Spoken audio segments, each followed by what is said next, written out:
What's up, YouTube? Well, remember on I think it was Saturday or Friday, I said we had 2 customers blame us for stuff. Well, the one customer called today and continued to argue with me about his vehicle that was towed here, dead. So the alternator on his engine, all right, so I'm going to show you a picture, is on this side of the car. The AC compressor is on the other side of the car. We even did an alternator and belt. He's saying that we broke the pigtail in the front of the motor where the AC compressor hooks up by removing the belt, which is almost impossible.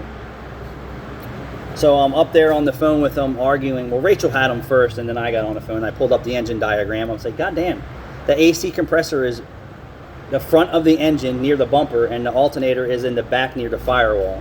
It'd be very unlikely that we broke the AC pigtail, right? So, and the car was towed in, it was dead. So I said, your car was towed here. We don't know the condition of it other than it's in bad shape and needs a lot of repairs. I said, it is possible that the tow guy reaching his hooks up under there broke the pigtail on the AC compressor because it's in the front of the motor. And he's arguing with me. No. There's no tools required near the AC compressor to remove the belt or put it on. Everything is in the middle of the engine or in the back.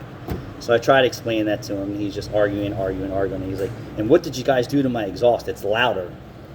I said, well, your car came in dead. I diagnosed it, and when Rachel called you to tell you what's wrong with your car, we told you your exhaust is loud and needs repairs, and you ignored it.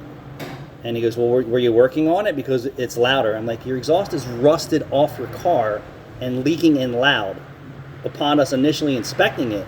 And I said, I don't appreciate you pointing your finger at me. I said, it's very likely that we didn't break your AC pigtail in the front of your car where the tow truck driver has to put his hooks. And we didn't make your exhaust any louder than it is because it was already falling off when it was here. And I said, when the tow truck driver has to hook your truck or your car up to the thing, it's getting jerked around by hydraulic pressure and bouncing all over the back of their truck. So if your exhaust system was loose or falling apart, it's definitely going to fall apart. And I don't appreciate you saying that we did this to your car.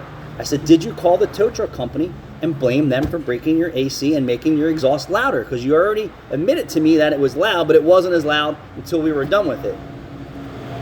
I said, so just tell me right now that the AC was loud because you already said that to me before we worked on it, and it's just louder now. I said, what does that have to do with me? You declined the needed repairs. And I said, we don't go through your entire car. I don't know if your brake lights are good or your seat belts work or your seats. All I can tell you is your car came in dead, it wasn't charging, and here's what I found on running the car. And the majority of the work you needed, you declined. So we'll just consider 2 people blaming us. So in the end, I offered a solution to help him.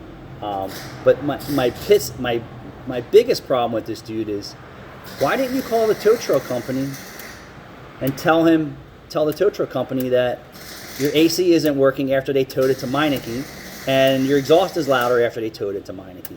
After Meineke already told you your exhaust is falling apart and loud upon inspection, we didn't check the AC because we weren't there to check the AC. And it's, in my experience, that an AC compressor on the other side of the engine, so if your engine, we'll do this way, is all the way in left field, and then your AC compressor's in the right field, and your alternator's over here, and we were over here, it's very unlikely, and there's no tooling required on that side of the engine to get the belt off, and there's no wrenches or anything, that it's very unlikely that the Meineke guy did it. I would say the tow truck driver probably reached his hook up under there and grabbed the AC compressor, trying to grab the tow hook or something in that area, and after he tried to do that, that's probably what happened. But this guy really doesn't want to hear that. And now, if he said that if the alternator was above the AC compressor and it broke, I would say absolutely it happened in our hands. But the alternator and AC compressor on this engine are completely opposite fields, opposite ends of the field. So I call bullshit, and at this point I don't really care because he's getting my blood pressure up.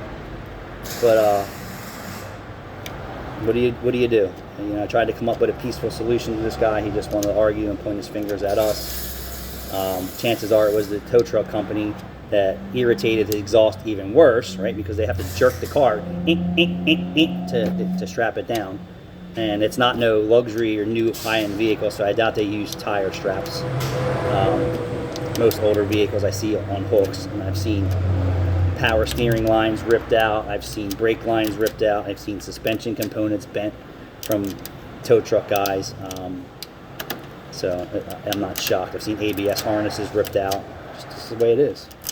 So, you know, if the guy came at us with a little bit more honey, say, hey man, I don't know if this happened under your watch or not, but the AC's not working, you know, blah blah blah. So they're coming at my throat and saying, you did it. Yeah, I don't appreciate that. But if he would have called the tow truck company, he would have been like, well, how do we know what was wrong with your car, sir? We towed a completely dead vehicle to Meineke. Thanks for watching.